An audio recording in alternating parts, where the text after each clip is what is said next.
in Kashmir at the foothills of the misty Himalayas, and legend has it that this is where explorers started their search for the mythical abominable snowman.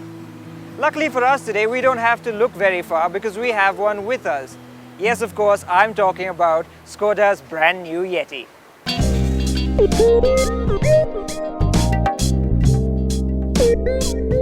The biggest change is to the nose, and while we miss the old car's quirky quad lamp arrangement, there's no doubt that this new, more mature face looks neat. The headlights are the biggest difference, and they now incorporate xenon projectors and LED daytime running lights. At the back, the changes are more subtle. The tail lamps have LEDs, the tailgate gets Skoda's dimpled look, and the bumper has been sculpted just a little bit. There are also new alloy wheels, and you now have the option of a contrasting color for the roof.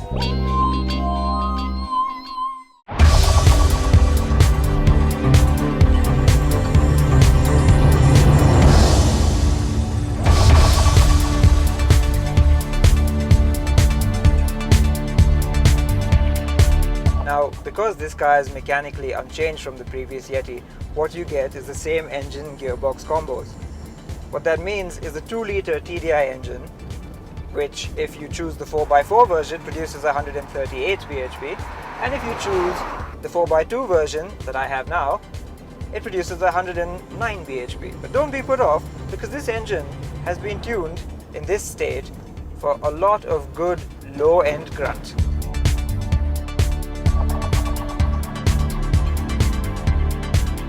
However, whichever configuration you choose, the highlight of this engine is, of course, its fantastic mid-range. What you're going to do is quickly shift down a gear and just watch it surge ahead so effortlessly. It's fantastic for overtaking. Fantastic.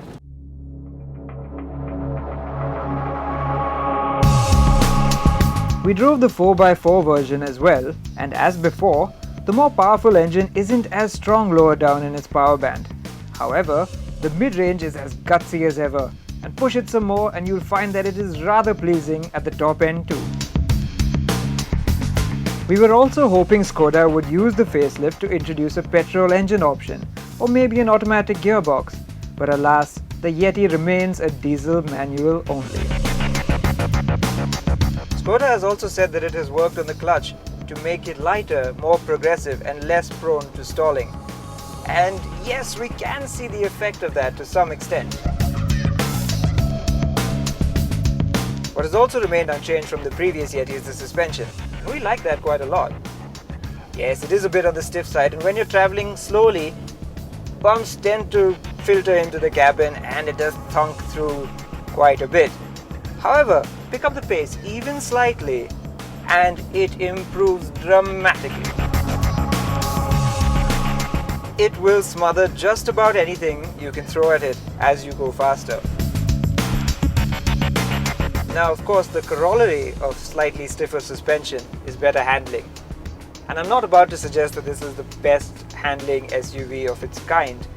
But for something this tall, this big and this heavy, it's not too bad. The steering is great, and all in all, it's quite a lot of fun to chuck around corners.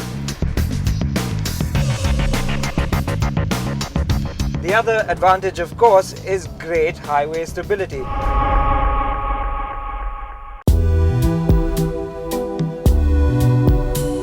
The insides are the same as we remember, with a few significant additions. The most obvious is the new 3-spoke multifunction steering wheel that's found its way to all of Skoda's new models.